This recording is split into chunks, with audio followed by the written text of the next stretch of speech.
नोरमा group, जो सोचता है वो करता है। आपके अपने सपनों का आशियाना। आपको बहुत बहुत मैं धन्यवाद देती हूँ। माननीय वित्त मंत्री जी श्रीमती निर्मला सीतारमण जी द्वारा वित्त वर्ष 2025-26 का यह आम बजट प्रस्तुत हुआ है। काफी उदार और देश को वर्ष 2047 तक विकसित भारत बनाने का सपना साकार करने वाला बजट अगले 25 वर्षों की अर्थव्यवस्था का आधार बनेगा।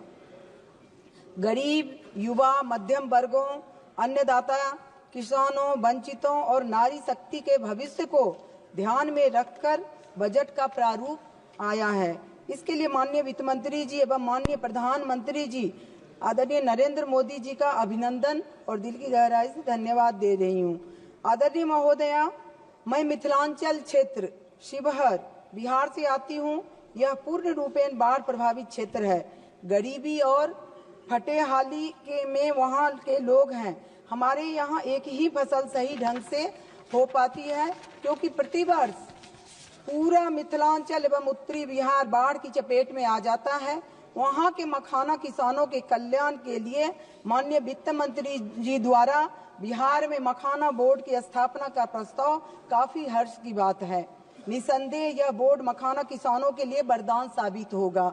स्थानीय मखाना किसानों को पत्र प्रदर्शन और प्रशिक्षण सहायता उपलब्ध कराने में बोर्ड मदद करेगा। मखाना का उत्पाद प्रसंस्करण, विपणन एवं उचित मूल्य मखाना किसानों को मिलेगा, वहाँ समृद्धि होगी, उसकी आय बढ़ेगी।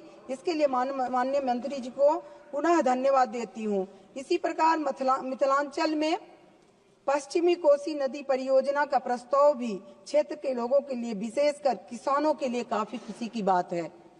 सरकार पश्चिमी कोसी नहर परियोजना के लिए वित्तीय सहायता देगी, जिससे बिहार के मिथिलांचल क्षेत्र में करीब 50,000 हेक्टेयर से अधिक भूमि पर बड़ी संख्या में खेती करने वाले किसानों को लाभ मिलेगा।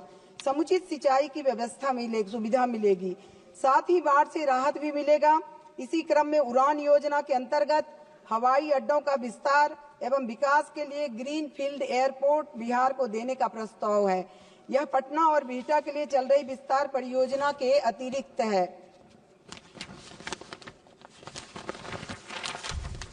आशा है नए एयरपोर्ट बिहार को जल्द मिलेगा। इससे स्थानीय स्तर पर विकास एवं रोजगार के अवसर प्राप्त होगा। वर्तमान में दरभंगा एयरपोर्ट कुछ ही वर्ष पहले आम यात्रियों के लिए आरंभ हुआ है। वहां अभी छोटा रनवे है, उसे विस्तार की आवश्यकता है। रात में भी विमान का लैंडिंग सुविधा होना चाहिए। टर्मिनल और यात्री सुविधा का भी विस्तार होना चाहिए। माननीय वित्त मंत्री जी से मांग करती हूं कि दरभंगा हवाई अड्डे के विकास की परियोजना की इसी बजट में मंजूरी देने की कृपा करें। आदरणीय महोदया, बिहार अति पिछड़ा प्रदेश है, तो और उसमें भी ये जान रही है विशेष राज्य का दर्जा बिहार को देने के लिए राज्य सरकार, हमारे माननीय मुख्यमंत्री जी काफी प्रयासरत हैं, किंतु अभी तक मुझे केंद्र के द्वारा तो काफी वित्तीय सहायता मिल रही है, लेकिन एक विशेष राज्य का दर्जा विषय केंद्र के पास लंबित है। इसे विचार करने की आवश्यकता है और औद्योगिक विकास भी होगा। जब तक मिथिलांचल में विशेषकर शिवहर में इमनॉल की फैक्ट्री, कोल्ड स्टोरेज और एक कागज की फैक्ट्री हमारे शिवहर क्षेत्र में होने के लिए बहुत सारी अपार संभावनाएं भी है। इसे स्थापित करने के लिए विशेष सुविधा केंद्र सरकार प्रदान करे, यह मेरी मांग है। इस बजट में रेलवे को बिहार में 10,000 से 66 करोड़ आवंटन हुआ है। 98 रेलवे स्टेशनों का अमृत स्टेशनों की परियोजना के तहत विकास कार्य जारी है। बिहार को 12 वंदे भारत ट्रेन मिला है। दरभंगा और आनंद विहार के बीच एक अमृत भारत एक्सप्रेस ट्रेन की मंजूरी मिली है, किंतु ये अफसोस है कि आजादी के 75 वर्ष के बाद भी मेरी संसदीय क्षेत्र शिवहर अभी तक रेल सेवा से वंचित है। मैं बार बार मांगती हूँ, फिर से मैं आदरणीय रेल मंत्री जी से आग्रह करती हूँ, इस दिशा में तेजी से काम करने की मंजूरी दें।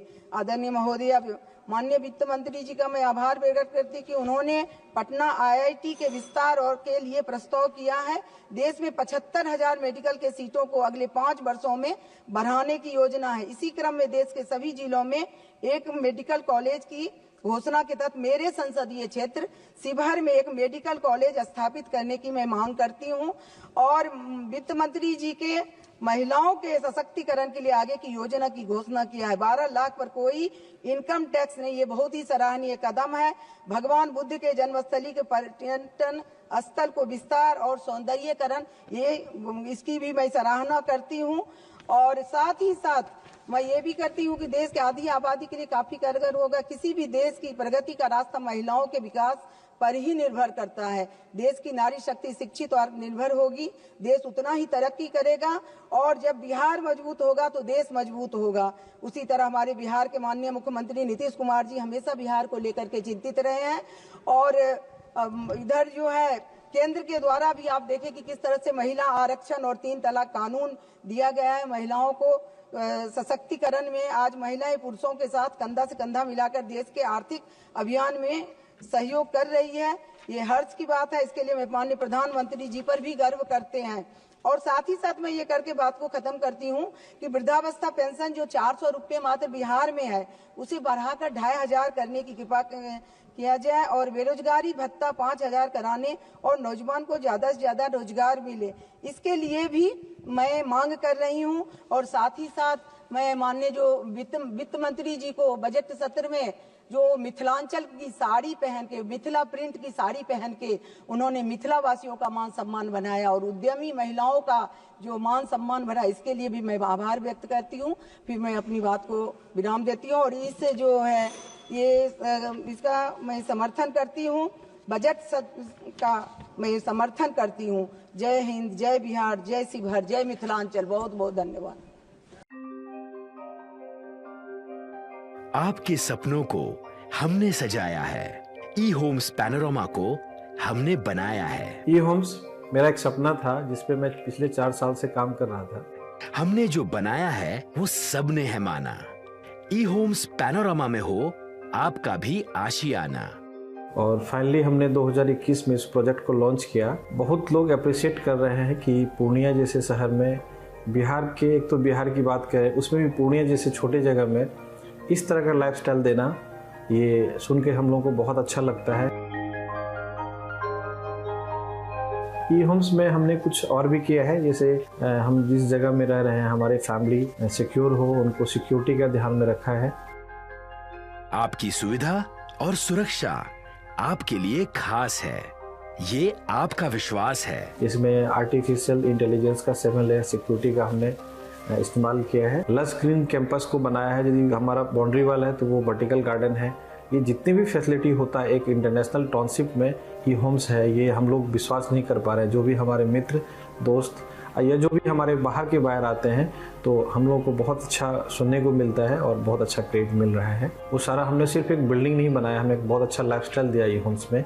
और मेरा एक सपना था जिसको मैं आज फुलफिल होते हुए देख पा रहा हूँ। ये आपका आवास है। ई होम्स पैनोरमा में अब आपका निवास है। E Homes Panorama, luxurious lifestyle redefined. Panorama Group, जो सोचता है वो करता है। अगर ये वीडियो पसंद आई और वह बिहार के राजनीति और बिहारियत से सरोकार रखेनी तो सब्सक्राइब बटन दबा के चैनल के सब्सक्राइब कर ली। ओजे एगो घंटी बा, ओकरा बटन दबा देला से कुल सटीक और मारक खबर रुआ मुफ्त में मिल जाई। अगर रुआ पत्रकारिता के हमनी के नया प्रयोग में सहयोग कर चाहतानी तो ज्वाइन बटन दबा दी। पेटीएम नंबर नोट कर ली 9386 816 700।